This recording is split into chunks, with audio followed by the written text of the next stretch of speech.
Me parece. Entonces, Muy ¿quieres bien, comenzar muy con bien. que comience Jaime, que es experto en eso? Vamos. No se ponga molesto. Ya. Bueno, a ver, don Pablo Lucio, la verdad es que la propuesta de gobierno en cuanto al presupuesto del Estado son 35.000 millones. No está aprobada por la comisión, va al pleno, probablemente pase. Pero más allá del presupuesto, lo que no se tiene en dinero no se puede gastar, así de sencillo es. Porque uno dice, veamos la ejecución presupuestaria del año anterior y se va a dar contra las paredes porque no llega, creo que llega al 60% a lo mucho. Y eso es por la falta de dinero y no por tener en un papel puesto un presupuesto específico. ¿Cómo va a estar el tema hacia futuro? Porque si no hay plata, no se puede cumplir lo que se pone en papel. Mira, voy a decirte algo que suena un poco no muy interesante, digamos así, y es que realmente a mí, no ahora, sino en general, las proformas presupuestarias no me importan mucho. Incluso creo que hace una semana o dos escribí un artículo en Universo que se llamaba Me vale, entre comillas, obviamente, Claro. me vale la proforma, porque, como tú bien dices, está tan distanciada de lo que es la situación en este momento y lo que acaba siendo al final del año, que creo que no es una guía ni estratégica, porque no hay ninguna estrategia, digamos, de la proforma en general, te digo, no ahora, y ¿Mm? tampoco las cifras son muy reales. Entonces no sirve de mucho, francamente, ¿no? Por ejemplo, cuando te dice el gobierno que va a conseguir 11.000 millones de dólares en deuda interna, uno dice, ¿dónde va a conseguir los 11.000 millones? Donde habla que va a conseguir cerca de 3.000 millones entre Sacha, el campo petrolero Sacha, CNT, las telefónicas, una serie de cosas, uno dice, a ver, ¿dónde va a conseguir todo eso? ¿No? Entonces, como te digo, hay muchas cosas. Entonces yo prefiero ser más sencillo, ¿no? Y yo digo, a ver, yo prefiero coger la realidad del año 2023 y proyectarla al 2024, ¿no? Y eso nos da este año un déficit, si es que no se hace nada, digamos, ¿no? Un déficit de 6.000 millones. A eso hay que sumarle unos 5.000 millones de deuda y a eso hay que sumarle los atrasos que son 4 o 5.000 millones y que hay que cubrir. Lo que no se pagó el año pasado hay que pagar este año. Tú sumas 6 más 5 más 4 y pico, estás hablando de necesidades de financiamiento de 15 o 16.000 millones. Esto me parece una cifra más general, pero más real y más útil. Y entonces ahí viene la pregunta, ¿cómo consigues 15 o 16.000 millones? Y hay que ser realistas. De deuda podemos conseguir unos 6.000 millones entre deuda externa y deuda interna. No digo que nos gusta o no nos gusta, solo digo que se puede conseguir unos 6.000 millones. Diez Faltarían mil. unos 10.000 millones. Luego es obvio que si tú pasaste del año pasado a este año unos 4.500 en atrasos, es obvio que tú vas a pasar, digamos, unos 3.000 millones al año próximo, ¿no? Ya es menos, pero vas a pasar. Es imposible que los atrasos bajen a cero, ¿no? Claro. Entonces, con eso te faltan entre 6.000 y 7.000 millones. Las leyes que ha sacado el gobierno, la del año pasado, de diciembre, más lo que acaba de ser aprobado, no importa si hay buenas o malas cosas, pero acaba de ser aprobado, eso probablemente le acabe dando unos 3.000 millones. Entonces, de 6 7 bajas a alrededor de Cuatro. 3.000 y entre 3.000 y pico, 4.000 millones, es lo que te falta, ¿no? Entonces, eso es lo que realmente te va a faltar después del resto de cosas, ¿no? Que ya mencioné, Y ¿no? ahí lo primero que sería es ir al gasto de inversión y reducirlo entonces. Lo primero que ojalá es reducir, a mí no me importa que se llame gasto corriente o gasto de inversión, es reducir gastos improductivos del presupuesto del Estado, de la estructura estatal, que hay muchísimos, ¿no? Hay que eliminar eso. Claro. Entonces, hay ese tema, hay probablemente el tema de los combustibles y digamos con eso vas cerrando. Hay lo que tú mismo decías, que el presupuesto no siempre se cumple, si es que no hay plata, eso quiere decir que se gasta menos. Entonces, entre combustibles y reducción de gasto, cierras el círculo de los 3.000, 4.000 millones. A mí, ese análisis sencillo me es más útil que leerme cada Claro. detalle de la Proforma. Clarísimo, y obviamente justamente lo que se veía es las aspiraciones que se tienen tanto en el área de educación, porque la ley obliga, y en salud, obliga a que todos los años se vaya incrementando el presupuesto. Una cosa Sí. no es lo que dicen las leyes y el papel, y otra cosa es la realidad y la práctica. Es decir, no, donde no hay plata no se puede hacer nada. Le voy a dar paso a la gente en cabina. No sé si es Andrea o Javier o Eduardo. Adelante, lo escuchamos, compañeros. Pablo Lucio, buenos días, ¿cómo estás? Qué gusto saludarte. Sí, un gustazo, ¿cómo estás? Aquí, un poco esperando que puedas contestarme ciertas dudas de toda tu expertise. A mí me preocupa el tema del ISD.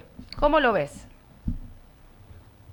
A mí el ISD me parece una muy mala decisión porque Comparto el contigo eso. Ecuador tiene que abrirse al mundo, debemos atraer recursos y obviamente cuando tú le dices a alguien, usted traiga los recursos, Ujú. pero cuando quiera sacar eso por alguna razón, ¿no es cierto? Usted quiera sacar, le voy a cobrar ya no el 3,5, sino ahora el 5. El 3,5 ya era mucho, ahora le voy a cobrar el 5. Y además yo puedo pensar, si ahora subieron el 5, cuando yo quiera sacar en un año, en seis Ujú. meses, en 2 o 3 años, ¿en cuánto estará el ISD? ¿Se les habrá ocurrido subir al 7, al 8, al 10? Ese es un tema malísimo para una economía que necesita, como cualquier economía, que le ingrese recursos. Es una muy mala decisión. Deberíamos seguir eliminando el ISD, no aumentándolo. Íbamos justamente a ese camino, a tratar de eliminar o por lo menos bajar todo lo que se podía, el ISD. ¿Cómo esto afecta al consumidor final? Porque muchas personas no tan expertas en economía, obviamente, es difícil entender cómo casi todo lo que se importa en este país es materia prima, entonces va a pagar y eso sí va a encarecer realmente muchos productos que no son realmente productos de lujo, sino cosas que se utilizan en el día a día pero que necesitan materia prima importada. No, mira, además, tú sabes, el ISD tiene una cantidad de agujeros, Ujú. quiere decir que está exonerada tal cosa, pero no está tal otra cosa, y esto sí y esto no, lo cual es muy malo, además, ese sistema de ir creando beneficios para alguien y no para otros. Mira, hay que ser realistas, cualquier cosa que tú decides para eh, para arreglar las cuentas fiscales, todo tiene un efecto sobre alguien, ¿no? Uno es sobre más gente, otro es sobre menos, uno es más fuerte, otro es menos fuerte. En todo caso, como te digo, el ISD es muy mal impuesto para el conjunto de la economía. No es en particular que es malo para ti o malo para mí, es malo para el conjunto de la economía porque no recibimos más recursos del exterior, ¿no? El IVA también afecta a mucha gente, por supuesto. No podemos decir, hey, esto no afecta. He oído a alguien que dice por ahí, no, no, si esto no afecta. No, no, O obviamente que sea, que no afecta. afecte la Pero, canasta básica no es lo mismo que no afecte. Son dos cosas creo que exacto. diferentes. Así es. Pero como en la canasta hay una cantidad de productos que están exentos, ¿no es cierto? Como temas de salud, educación, etcétera, etcétera. Entonces, impacta un poco menos que si es que todos los productos estuvieran grabados. Y por eso uno dice, el IVA es un impuesto razonable. No es que es un impuesto perfecto ni nada, pero es un impuesto razonable, digamos, que tiene un efecto negativo, pero que es razonable, ¿no? Entonces, eso es lo que hay que medir, ¿no? Y entonces te insisto, tú me preguntaste el ISD es un muy mal impuesto, pero yo insisto, hay que eliminar gastos improductivos. Eh, es una cosa que ando repitiendo como loro todo el tiempo, Y que como necesitas lorito todo repetirlo el porque no tiempo, escuchan. Cae eso a pero oídos es sordos. necesario. Mira, la gente que nos escucha tiene que estar consciente que si uno hace la pregunta, a ver, cuando usted malgasta dinero en su familia o en su empresa, ¿eso le enriquece o le empobrece? Y la respuesta de la gente creo que va a ser, bueno, cuando yo malgasto la plata en tonterías, en cosas inútiles, me empobrezco, no me enriquezco, obviamente, ¿no?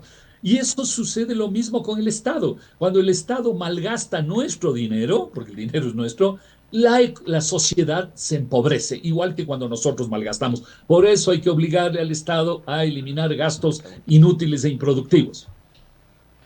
Así es, y en realidad somos un país que tiene que tratar de facilitarle justamente a aquellos creadores de empleo, y es algo de lo que nos dice también el Fondo Monetario Internacional, ¿no? El hecho de que el gobierno ecuatoriano pueda vivir de impuestos de las personas que trabajan y no de impuestos a las cosas, o sea, que las personas puedan pagar realmente los impuestos.